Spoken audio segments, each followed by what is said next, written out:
மறவாமல் சப்ஸ்கிரைப் மற்றும் bell button அழுத்தவும். பொதுவாய் உலகம் அறிந்திருக்கிற ஒரு வார்த்தை என்னவென்று சொன்னால் நம்புவது என்பதுதான். அதை பிலீஃப் என்று சொல்கிறோம். அது அவர்களுடைய நம்பிக்கையின்படி எல்லோரும் தெய்வத்தை வணங்குகிறார்கள் என்று சொல்வது உண்டு. இது இவருடைய மதத்தினுடைய நம்பிக்கை, அது அவருடைய நம்பிக்கை, அது அவரவர்கள் நம்பிக்கையின்படி வாழ்கிறார்கள் என்று இந்த உலகத்திலே அதை பொதுவாய் அதை செக்குலர் கவர்மெண்ட் என்று சொன்னால் எல்லா நம்பிக்கைக்கும் உரியவர்களும் இங்கே இருக்கிறார்கள் என்பதுதான். அதுபோன்ற ஒரு வார்த்தையை வேதம் அதை நம்பிக்கை என்பது இருந்தாலுமே கூட ஒரு மனுஷனுடைய வாழ்க்கையிலே முக்கியமாய் வேண்டியது என்னவென்று சொன்னால் ஃபெய்த் என்பதுதான், விசுவாசம் என்பதுதான். அதுபோன்ற விசுவாசம் என்ற ஃபெய்த் என்ற வார்த்தையானது வேத புத்தகத்திலே அல்லாமல் வேறு எங்கும் காணப்படுவதில்லை. அதை வேறொரு மீனிங்கில் வேண்டுமானால் சில வேறு அர்த்தத்திலே வேண்டுமானால் சொல்லிக்கொள்வார்கள். ஆனால் உண்மையானபடி ஃபெய்த் என்று சொல்வது அது தெய்வத்திற்கு உரியதும் இந்த பூமியிலே இல்லாததுமான ஒன்று. அது ஒரு மகா அற்புதமான ஒரு நல்ல ஆரம்பம். அந்த வாழ்க்கை இந்த பூமியிலே உள்ள பிலீஃப் என்று அல்ல, அல்லது ஏதோ ஒன்று நாம் வைத்து கொள்கின்ற ஒரு தெய்வ ஆராதனை என்று வைத்து அதை மை பிலீஃப் என்று சொல்கிற என்னுடைய நம்பிக்கை என்று சொல்வதும் அல்ல. அது மனுஷனால் இந்த பூமிக்குரியது அல்லாமல் அது விண்ணுக்குரியதாய் பரலோகத்திற்கு உரியதாகவே இந்த வேத புத்தகம் கூறுகிறது. எனவே ஒரு மனுஷன் தன்னுடைய வாழ்க்கையிலே இந்த பூமியிலே வாழ்கின்ற வாழ்க்கையிலிருந்து ஒரு சலிப்படைந்து இறைவனை அவன் தேட வேண்டும் என்றால் வெறும் பிலீஃப் என்பது அல்ல, எஸ் நான் அவரை நம்புகிறேன் என்று சொல்வது அல்ல, ஃபெய்த் என்று சொல்கின்ற மேலான ஒரு பங்கு இருக்கிறதே, அதுதான் அவனுடைய வாழ்க்கையிலே விண்ணை நோக்கி, பரத்தை நோக்கி, இறைவனை நோக்கி அவன் பார்க்கும்படி அது செய்கிறது. ஆகவே ஒரு சாதாரணமான ஒரு செய்கை என்று சொல்வது, இந்த மனுஷன் சந்திரயான் என்று சொல்கிறார்கள், அல்லது நாசா அனுப்பிவிட்ட விண்கலம் என்று சொல்கிறார்கள். அங்கே ஒருவன் மாட்டிக்கொண்டான், அவர்களை விடுவிப்பதற்கு இன்னொரு விண்கலத்தை அனுப்பி அவன் கூப்பிட்டு வருகிறான் என்றெல்லாம் இருக்கின்ற பூமிக்குரிய காரியங்களெல்லாம் பெரிய ஆச்சரியமாய் நமக்கு தோன்றினாலும் அதெல்லாம் ஒரு ஆச்சரியம் அல்ல. மனுஷன் அவன் என்ன செய்ய விரும்பினானோ அதை செய்கின்ற ஒரு உயர்ந்த செயலை கூட பெரிய ஆச்சரியம் என்று சொல்வதற்கில்லை. நல்ல செயல்தான் ஒரு மேலான ஒரு விஞ்ஞான ஒரு அரிய ஒரு செயலை அவர் செய்கிறார்கள் என்று இருந்தாலுமே கூட பூமிக்குரிய அனைத்து அந்த நம்பிக்கைக்குரிய என்ன காரியங்கள் நடந்தாலும் அதற்கு பெயர் ஃபெய்த் என்பது ஆகாது. எனவே ஒரு மனுஷன் தன்னால் முடியாது என்னதென்று எண்ணுகிறானோ, தன்னால் கூடாது என்ற ஒரு நிலையை அவன் எட்டுகிறதற்கு பெயர்தான் விண்ணை பார்த்து, இறைவா இது மனுஷனால் கூடாது, தெய்வத்தால் கூடும் என்று எண்ணுகின்றதற்கு பெயர்தான் விசுவாசம். ஒரு மனுஷனுடைய வாழ்க்கையிலே ஒரு நல்ல ஒரு ஆரம்பம் என்னவென்று சொன்னால், அவன் இந்த விண்ணை நோக்கி, இறைவனே இந்த பூமியிலே இல்லாத ஒன்றை நான் தேடுகிறேன் என்று அவன் தேடி இறைவனுக்குரிய காரியத்திலே அவன் மனதை வைத்து அவன் உள்ளே நுழைவான் என்றால் அதற்கு பெயர் விசுவாசம். அல்லது மனுஷனால் கூடாதது என்று இருக்கிற ஒரு பகுதியிலிருந்து தொடங்குவதுதான் தெய்வத்தால் கூடும் என்று சொல்கின்ற அந்த விசுவாசம். இயேசு பெருமான் அப்படி அவர் கூறினார், மனுஷனால் கூடாதது தெய்வத்தால் கூடும் என்று சொல்வதை நீ விசுவாசிக்கிறாய் என்று தான் கேட்டார். பின்பு அவர் சொன்னார், விசுவாசிக்கிறவனால் எல்லாம் கூடும் என்றும் சொன்னார். எனவே தெய்வத்தினுடைய சாரத்தை பெற்று தன் வாழ்க்கையிலே அதை ஒரு மனுஷன் பெற்றுக்கொண்டான் என்று சொன்னால் எல்லாம் கூடும் என்று சொல்கிற ஒரு தைரியத்தை அவன் பெற்றுவிடுகிறான். இந்த பூமியிலே எத்தனையோ காரியங்களே மனுஷன் தன்னுடைய நம்பிக்கை பொய்த்து போகிறது, என் நம்பிக்கை வீணானது என்றெல்லாம் சொல்கிறார்களே. ஏன் இந்த நாசாவில் விட்ட ஒரு பெரிய விண்கலம் அங்கே ஒரு டேஞ்சர் அபாயத்தில் மாட்டிக்கொண்டது. அங்கே மாட்டிக்கொண்டு அங்கே விடுதலை அடையாமல் தவித்து கொண்டிருக்கிற நேரத்தில் ஏதோ ரெஸ்கியூ ஆப்ரேஷன் ஒன்றை செய்து விடுவிப்பதற்கு முயற்சி செய்கிறார் என்பது இருந்தாலுமே கூட மனுஷன் ஒரு குறிப்பிட்ட அளவிற்கு மேல் அவனால் முடியாது என்று தான் அவன் போய்விடுகிறான்.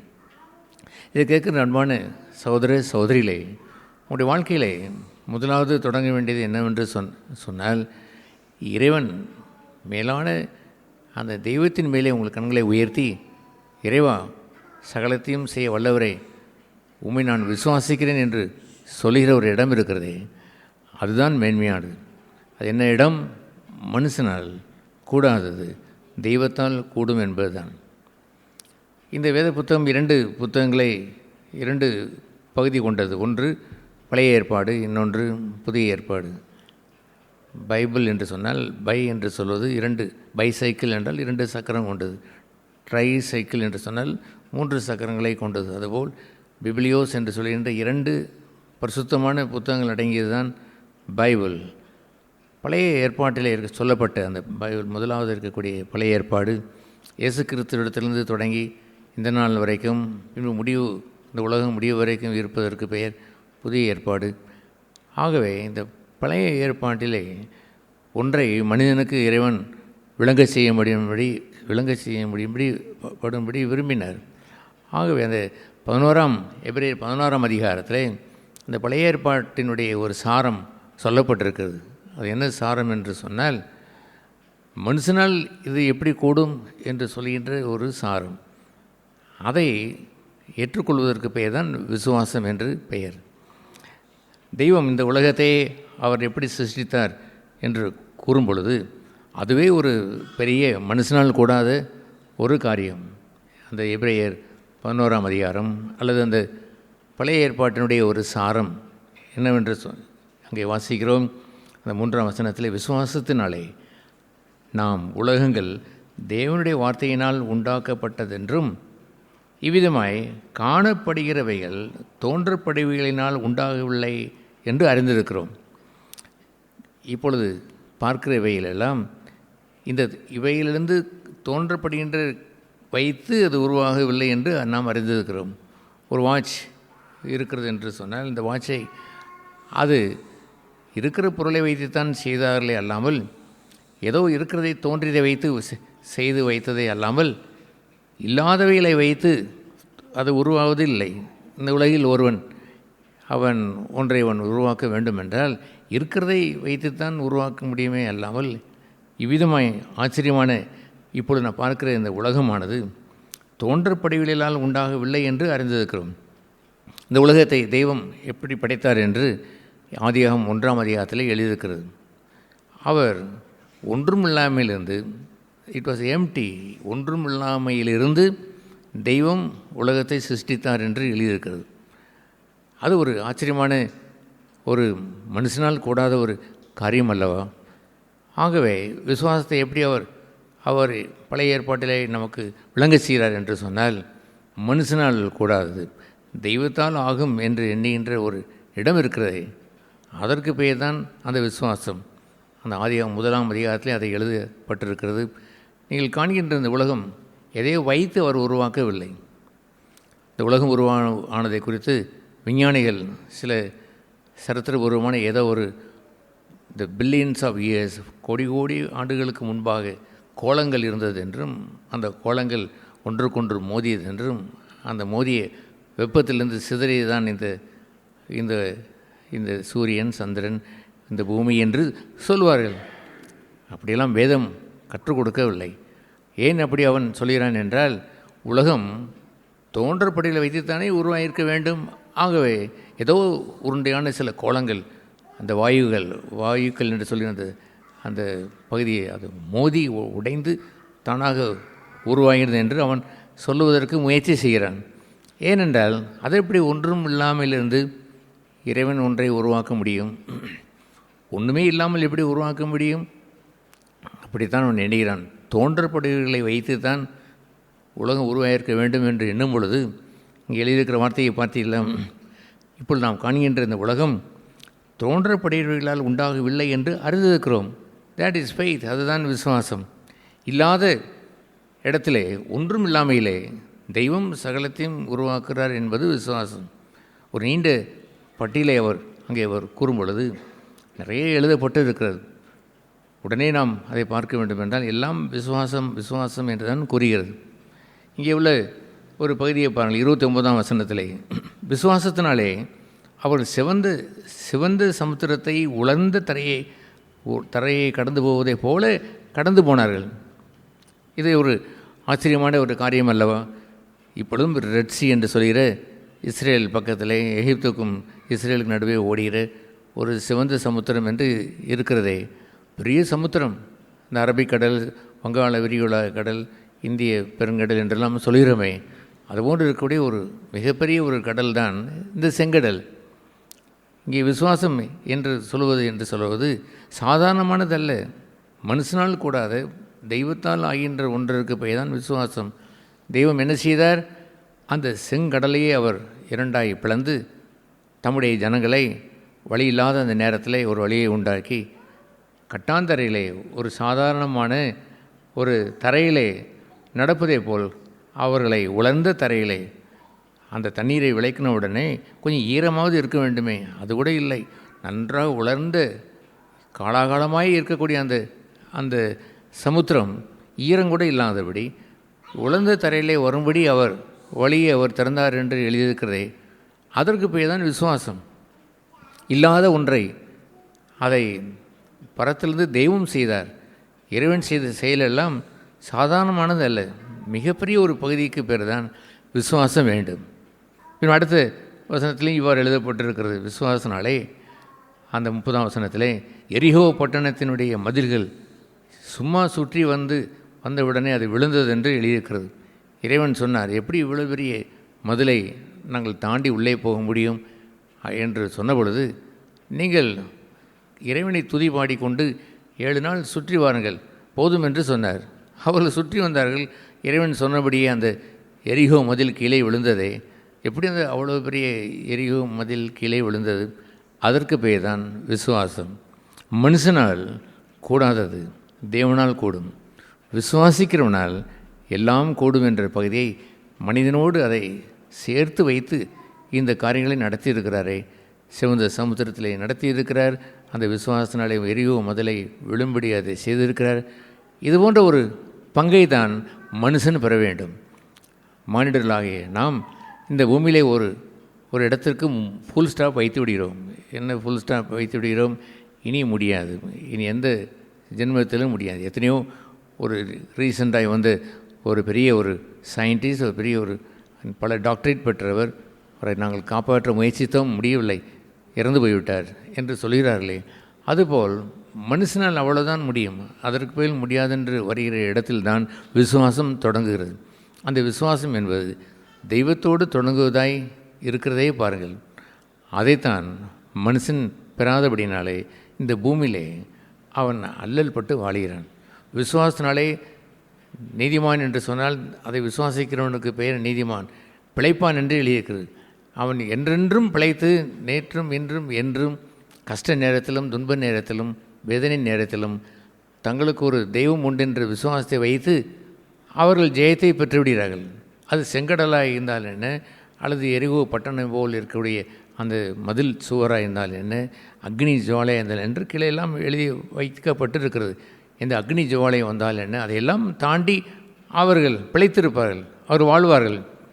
அது ஏன் என்றால் அவர்கள் மனுஷனால் கூடாதென்று இருக்கக்கூடிய இடத்தை தாண்டி தெய்வத்தோடு கொண்டிருக்கக்கூடிய ஒரு விசுவாசத்திற்கு ஒரு தொடர்புடையவர்களாய் மாறிவிடுகிறார்கள். இந்த உலகமே எப்படி உண்டானது என்று கேட்டால், உலகம் ஏதோ கோளங்கள் மோதி கொண்டது, அல்ல வாயுக்கள் ஒன்றுக்கு ஒன்று ரசாயன உருவாக்கமானது, பிளம்புகள் உண்டானது என்றெல்லாம் அவன் சொல்ல பார்க்கிறான். ஆனால் இங்கே வேதம் என்ன எழுதியிருக்கிறது? நீங்கள் பார்க்கிற இவைகள் யாவும் நீங்கள் தோன்றின இந்த உலகம் தோன்றுகின்றதை வைத்து தேவன் உருவாக்கினாரா? இல்லை, ஒன்றுமில்லாமல் தான் தேவன் இந்த உலகத்தை உண்டாக்கினார் என்று பார்க்கும் பொழுது ஒரு விசுவாச கண் உடையவன் தான், தெய்வமே உம்மை நான் போற்றுகிறேன், அதுபோன்ற விசுவாசம் எனக்கு வேண்டும் என்று பார்த்து அந்த விசுவாசத்தை மனுஷனோடு அவர் இடைப்படுத்தி, நீங்கள் விசுவாசித்தால் விசுவாசத்தினாலே செங்கடலை கூட நீங்கள் ஒன்றும் இல்லாத ஈரம் இல்லாத ஒரு உலர்ந்த தரையை போல் நடந்து வரலாம் என்று சொல்லுவார். இவ்வளோ பெரிய மதிலை நான் எப்படி கடந்து உம்மிடத்தில் வர முடியும் என்று கேட்டால், இல்லை, சும்மா நீங்கள் நடந்து வாருங்கள், அப்பொழுதே அந்த எரிகோனுடைய மதில் வேகமாய் கீழே விழுந்துவிடும் என்று அவர் சொன்னார். அவர்கள் பெரிய அக்னி இருக்கிற இடத்துல இதை எப்படி நாங்கள் தாங்க முடியும் என்று சொன்ன பொழுது, அந்த அக்னி அவர்கள் ஜுவாலை அவர்களை பற்றாதபடி அவர்கள் வாழும்படி செய்தார். இதுபோன்ற அற்புதங்கள் எல்லாம், பெரிய பெரிய காரியங்கள் எல்லாம் தொடங்குவதெல்லாம் விசுவாசம்தான். அந்த போன்ற விசுவாசத்தை ஒரு மனுஷன் அவன் பெற்றுக்கொள்வான் என்றால் அவன் அதை நம்புவான், அதை தெய்வம் செய்ய முடியும் என்று நம்புவான் என்றால் தட்ஸ் ரைட். அது பழைய ஏற்பாட்டுக்குரிய ஒரு பகுதி என்று இந்த 11ஆம் அதிகாரம் கூறுகிறது. 12ஆம் அதிகாரம் என்று ஒன்று வருகிறதே பாருங்கள். அங்கே என்ன சொல்கிறார்? அவர் சொல்லுவார், இதுபோன்ற விசுவாசத்தை வைத்து எல்லாம் முடிந்து விட்டதென்று எண்ணாதிருங்கள். அவர்கள் விசுவாசனால் நல்ல சாட்சியை பெற்றார்கள், உண்மைதான். ஆனால் வாக்குத்தத்தம் செய்யப்பட்டதை அடையாமல் போய்விட்டார்கள். அவர்கள் நம்மை இல்லாமல் பூர்ணராகாதபடிக்கு நம்மை இல்லாமல் என்று அவர் சொல்வது என்னவென்று சொன்னால், நாம் அந்த பழைய ஏற்பாட்டு காலம் முடிந்து இயேசு கிறிஸ்து தோன்றினாரே பாருங்கள். இயேசு கிறிஸ்துவுக்கு பிறகு வருகின்ற ஒரு விசுவாசத்தை பூரணமான விசுவாசம் என்று சொல்வார். அப்படியானால் இப்பொழுது பூரணமான விசுவாசம் என்று சொல்வது ஒரு கடலுக்கு முன்னால் நின்று கொண்டு அதை என்னை பிளந்து விடு என்று சொல்வது அல்ல. வாழ்க்கையிலே துன்பங்கள் வரும்பொழுது அவன் மனம் சஞ்சலம் அடையாமல் அதில் அவன் நின்று தாண்டி வருகிறான் பாருங்கள். காணாத ஒன்று, அதுதான் அந்த விசுவாசம். இந்த பூமிக்குரிய யாதொன்றும் அவனை பற்றி கொள்வதில்லை. தெய்வ விசுவாசம் கொண்டவன் கலங்கி போக மாட்டான். என்ன நடந்தாலும் இறைவன் செய்வார். ஒன்றும் இல்லாமல் இருந்து கூட செய்வார். காண்கிறதை காணாததை போல் செய்வார், காணாததை காண்கிறதை போல் செய்வார். சகலமும் அவரால் கூடும், எல்லாம் அவரால் கூடும் என்ற ஒரு வாழ்க்கை என்ற ஒரு பகுதி இருக்கிறது. எல்லாவற்றுக்கும் சிகரமாய் இந்த புதிய ஏற்பாடு தருகின்ற ஒரு மேன்மை என்னவென்றால், இறைவன் இயேசு மனுஷனால் கூடாத ஒரு உயர்ந்த ஒரு இடத்தை அவர் நமக்காக செய்து முடித்தார் என்று அங்கே ஆரம்பிக்கிறது. அது எப்படி ஆரம்பிக்கிறார்? அடுத்த அந்த அதிகாரம் புதிய ஏற்பாடு. அதை எப்படி அவர் ஆரம்பிக்கிறார்? விசுவாசத்தை துவக்கிறவரும் முடிக்கிறவருமாகிய இயேசுவை நோக்கி நமக்கு நியமிக்கப்பட்ட ஓட்டத்திலே பொறுமையாய் ஓடக்கடுவோம் என்று அவர் சொல்லுவார். எனவே இன்னொரு விசுவாசத்தை அவர் துவக்குகிறார்.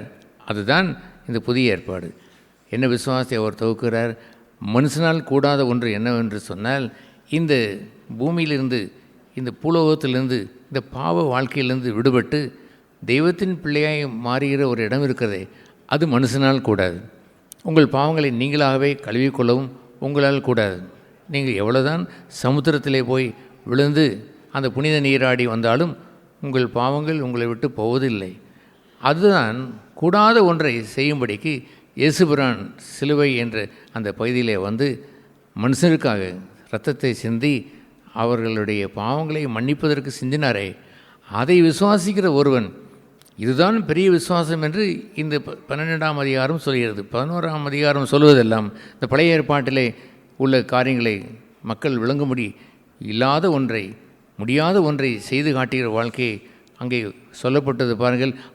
அதைவிட மேலாய் மனுஷன் அறிய வேண்டியது என்னவென்று சொன்னால், இந்த பூமியிலே நாம் சில காரியங்களை நாம் ஜெயம் பெற்று வாழ்வதற்கு விசுவாசம் அவசியம் என்று இருந்தாலுமே கூட துவக்கம் எங்கே இருக்க வேண்டும் என்று சொன்னால், என் பாவங்களை மன்னிக்க என்னால் முடியாது. இந்த உலகத்தில் எந்த காரியமும் எதுவும் என்னை பாவம் மன்னிக்க எனக்கு எதுகரம் இல்லை.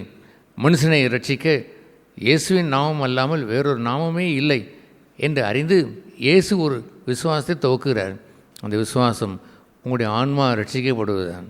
உங்களுடைய ஆன்மா ரட்சிக்கப்படுவதை என்றாவது யோசித்தீர்களாம்? எனக்கு அந்த அற்புதம் நடக்காதா? ஒரு மரணத்திலிருந்து ஜீவன் வராதா? என்னுடைய சொந்தக்காரர் மறிக்கப் போகிறார், அவருக்கு எப்படியாயிலும் என்னுடைய கணவனுக்கு, மனைவிக்கு, பிள்ளைகளுக்கு ஏதாவது ஒன்றை சொல்லி உயிர் வந்தால் நன்றாக இருக்குமே என்றெல்லாம் நீ எண்ணுகிறீர்களே, அதெல்லாம் பூலோகத்திலே எண்ணுகின்ற அந்த எண்ணத்தை நோக்கி தெய்வத்திடத்தில் நீங்கள் வேண்டிக் கொள்கின்ற பகுதியை விட மேலானது என்னவென்று சொன்னால், அந்த இறக்கிற அந்த மனுஷனை ஆன்மா ரட்சிக்கப்பட வேண்டும், அவனுடைய பாவம் மன்னிக்கப்பட வேண்டும். அதை புதிய ஏற்பாட்டிலே இயேசுபிரான் அவர் விசுவாசத்தை துவக்குகிறார். அவர்களே ஆரம்பிக்கிற ஒரு துவக்கம் இருக்கிறதே, அதுதான் மனுஷன் அவன் ஏற்றுக்கொள்வதில்லை. எத்தனையோ கிறிஸ்தவர்களும் கூட இயேசு ரட்சகர் எங்களுக்கு நல்ல உதவி செய்வார் என்று சொல்லி கொண்டிருக்கிறார்கள், எங்களுக்கு சுகமளிப்பார் என்று சொல்கிறார்கள். இருக்கட்டும், அது செய்யாமல் இருப்பார், கண்டிப்பாக செய்வார். ஆனால் அவர்களுடைய விசுவாசம் துவங்கவில்லை. எங்கே விசுவாசம் துவங்க வேண்டும்? எங்கே இயேசு கிறிஸ்து விசுவாசத்தை துவக்கிறவர் என்று எழுதியிருக்கிறதே, துவங்கினவர் முடிப்பார் என்று சொல்கிறதெல்லாம் பரலோக வாழ்க்கைக்குள் நம்மை கொண்டு வந்து முடிப்பார். அவர்கள் தங்களுடைய வாழ்க்கையிலே மேலான அந்த விசுவாசத்தை வைத்திராமல் பழைய ஏற்பாட்டை போலவே இறைவா எனக்கு அது செய்யும் இது செய்யும் என்று நேர்த்தி கடனை வைத்து ஜெபித்து விட்டு கடவுள் செய்யத்தான் செய்கிறார். எப்படி அவர் செய்வார்? நல்லவனுக்கும் செய்வார், கெட்டவனுக்கும் செய்வார். வானத்தில் இருக்கிற ஒரு மலையை நீங்கள் கொண்டு வருவதற்கு நீங்கள் மலையை மேலே நீங்களாக கொண்டு வந்து வைத்தீர்கள். அது நல்லவனுக்கும் அதை தெய்வம் கொடுக்கிறார், பொல்லாதவனுக்கும் அவன் தெய்வம் கொடுக்கிறார். சூரியனுடைய உதயம் உங்கள் மீது விழும்படி நீங்களும் அதை செய்து வைத்தீர்கள், தெய்வம்தான் அதை செய்கிறார். எல்லோரும் அறிந்திருக்கிற அற்புதம் என்னவென்றால் நல்லவனுக்கும் பொல்லாதவனுக்கும் அந்த சூரிய ஒளியை, அந்த சூரிய வெப்பத்தை நம் மீது வீசும்படி அதை செய்கிறாரே பாருங்கள்.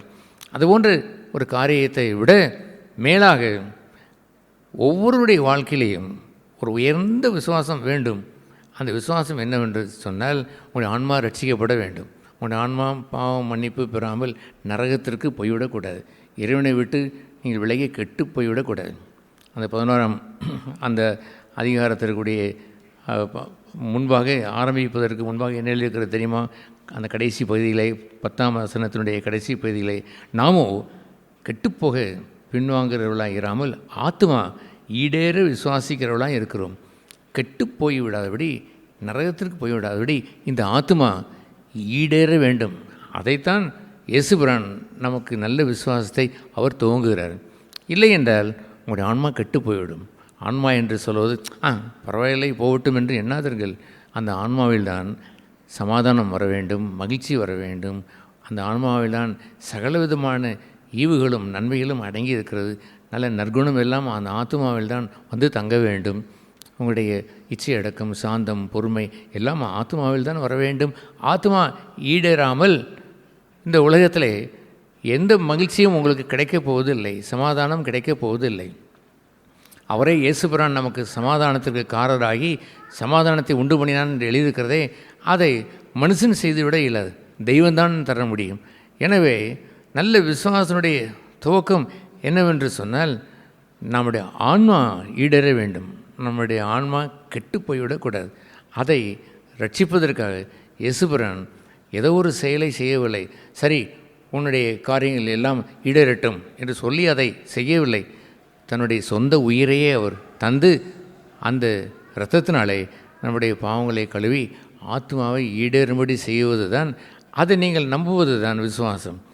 எபேசியர்கள் என்ற அந்த 2ஆம் அதிகாரத்தை நீங்கள் வாசிக்கும் பொழுது, எபேசியர்கள் என்ற அந்த புத்தகம் அந்த 2ஆம் அதிகாரத்தில் இவ்வாறு அங்கே எழுதப்பட்டு இருக்கிறது. என்ன அங்கே வாசிக்கிறோம்? அந்த 2ஆம் அதிகாரம் கூறுகின்ற அற்புதம் என்னவென்றால் 8ஆம் வசனத்திலே, கிருபையினாலே விசுவாசத்தை கொண்டு ரட்சிக்கப்பட்டீர்களே, செங்கடல் பிளப்பதை விட, அல்லது அந்த எரிகோ பட்டணம் விழுவதை விட, அல்லது அக்னி ஜுவாலை நடுவாய் நடப்பதை விட மேலானது என்னவென்று சொன்னால் விசுவாசத்தினாலே தெய்வ கிருபை நீங்கள் நம்புகிறீர்கள் பாருங்கள். அவருடைய கிருபை எனக்கு ஈடேறும்படி தரும்படி இயேசுபிரான் செய்து வைத்தாரே, அதை ஒருவன் நம்புகிறானே, அந்த விசுவாசத்தினால்தான் அவன் உயிர்விக்கப்பட முடியும். உங்கள் ஆத்மா கெட்டு போகாமல் உங்களை ஈடேற முடியும், அதை தப்பி வாழ முடியும். இதை கேட்குற அன்பான சகோதர சகோதரிகளே, ஒரு பெரிய பாத்திரத்தில் எல்லா பாத்திரமும் அடங்கும். அதுபோலவே இவ்வளோ பெரிய அந்த ரட்சிப்பு விசுவாசத்தை பெற்ற வாழ்க்கையிலே அவனோட வாழ்க்கையில் உள்ள எத்தனையோ துன்பங்கள், கஷ்டங்கள், வேதனைகள், செங்கடல்கள் அல்லது எரிகோ அந்த கோட்டைகள், அக்னி ஜுவாலைகள் எவ்வளோதான் வந்தாலும் அதெல்லாம் அதற்குள் தான் அடங்கும். அதுபோன்று ஒரு வாழ்க்கை இல்லாமல் வெறும் 11ஆம் அதிகாரம் அல்லது அந்த பழைய ஏற்பாட்டில் இருக்கக்கூடிய இல்லாத ஒன்றை அவர் செய்தார் என்று சொல்கிற அந்த அற்புதங்கள் இருக்கிறதே, அதை மாத்திரம் பெற்றுக்கொண்டவன் விசுவாச துவக்கத்திற்கே வரவில்லை என்று அடுத்த அதிகாரம் கூறுகிறது. இயேசுபிரான் தருகின்ற அவராலே இல்லாமல் விசுவாசத்தை துவக்கிறவரும் முடிக்கிறவருமாக இயேசு கிறிஸ்து என்று எழுதியிருக்கிறதே, அந்த பகுதி இல்லாமல் நீங்கள் இறைவா எனக்கு இந்த அற்புதம் செய்யும், இந்த பார்வை தாரும், எனக்கு சுகப்படுத்தும், வியாதியை குணமாக்கும், கேன்சரை சுகமாக்கும், என்னதான் நீங்கள் கேட்டு பார்த்து இருந்தாலும் நல்ல துவக்கம் இல்லை. தெய்வ கிருபை நீங்கள் விசுவாசித்து இறைவா எங்களால் முடியாத ஒன்றை கிருபையாய் எங்களை ரட்சிக்கும்படி, எங்கள் பாவங்களை மன்னிக்கும்படி இந்த பூமிக்கு இறங்கி வந்து எங்களுக்காக ரத்தம் சிந்தின தெய்வமே, இரட்சக பெருமானே, எங்களை தேடி வந்தவரே, உம்மை நாங்கள் ஏற்றுக்கொள்கிறோம். எங்கள் பாவங்களை மன்னித்து உம்முடைய தெய்வத்தின் பிள்ளைகளாக எங்களை மாற்றும். உங்கள் வசனம் சொல்கிறதே போல் அவர் ஏற்றுக்கொண்டவர்கள் எத்தனை பேர்களோ அத்தனை பேர்களும் தேவனுடைய பிள்ளைகளாகும்படிக்கு அவர்களுக்கு அதிகாரம் கொடுத்தார். ஏன் அதிகாரம் கொடுத்தார்? அவரை விசுவாசித்து ஏற்றுக்கொண்டார்கள். அவரை அப்படியே ஏற்றுக்கொண்டு ரட்சகன் பெற்ற ரட்சிப்பு இருக்கிறதே அதை மேன்மையாக வைத்திருக்க வேண்டும். அது ஒரு பெரிய பாத்திரம். அதை இழந்து விட்டு நீங்கள் பழைய ஏற்பாட்டில் சொல்லப்பட்ட இந்த அற்புதங்களை மாத்திரம் வைத்திருந்தால் சின்ன சின்ன பாத்திரங்களை வைத்து பூரணம் அடைய இயலாது. ஒரு மனுஷனுடைய ஆன்மா ஈடேற முடியாது என்று எழுதியிருக்கிறது. கெட்டு போய்விடும் என்று எழுதியிருக்கிறது. வெளியே உள்ள உங்களுடைய சரீர சுகத்தையும் உங்கள் வாழ்க்கையில் நடக்கிற அற்புதங்களை மாத்திரமே எண்ணி எண்ணி நீங்கள் வாழ்ந்து விட்டால் உங்கள் ஆத்மா ஈடேறுவதற்குரிய காரியம் நடக்கவில்லை. உங்கள் ஆத்மா ஈடேற வேண்டும் என்றால் தெய்வத்தின் கிருபையை நீங்கள் நம்பி விசுவாசத்தினாலே ரட்சிக்கப்பட வேண்டும். தெய்வம் உங்களை ரட்சித்திருக்க வேண்டும். விசுவாசத்தை அவர் துவக்கி இருக்க வேண்டும். அதுதான் இறைவனுடைய அந்த பாதையிலே அந்த ராஜ்யத்திலே போய் முடிவடைய முடியும். அந்த விசுவாசம்தான் உங்களை நடத்தி சென்று இந்த மறுமையிலே மரணத்திற்கு பிறகு இருக்கக்கூடிய அந்த ஆன்மாவுடைய பயணத்திலே தெய்வ ராஜ்யத்திற்குள் தெய்வத்தோடு வாழ்கின்ற கோடி கோடி ஆண்டுகள் வாழ்கின்ற அந்த நித்திய ஜீவனுக்குள் பிரவேசித்து விட முடியும். இதை கேட்குற நண்பான சகோதர சகோதரிகளே, தெய்வம் இந்த பூமியிலே வந்தார் என்று சொல்கின்ற அந்த பகுதியானது ஏதோ சாதாரணமானதை கொடுப்பதற்கு வரவில்லை. இல்லாத ஒன்றை கொடுக்க வந்தார். மனுஷனுக்கு கிடைக்காத அந்த ரட்சிப்பை தரும்படி தெய்வம் தன்னுடைய உயிரையே கொடுத்து சம்பாதித்து அந்த ரட்சிப்பை நமக்கு தர வந்தார். அதுதான் ஆரம்பம்.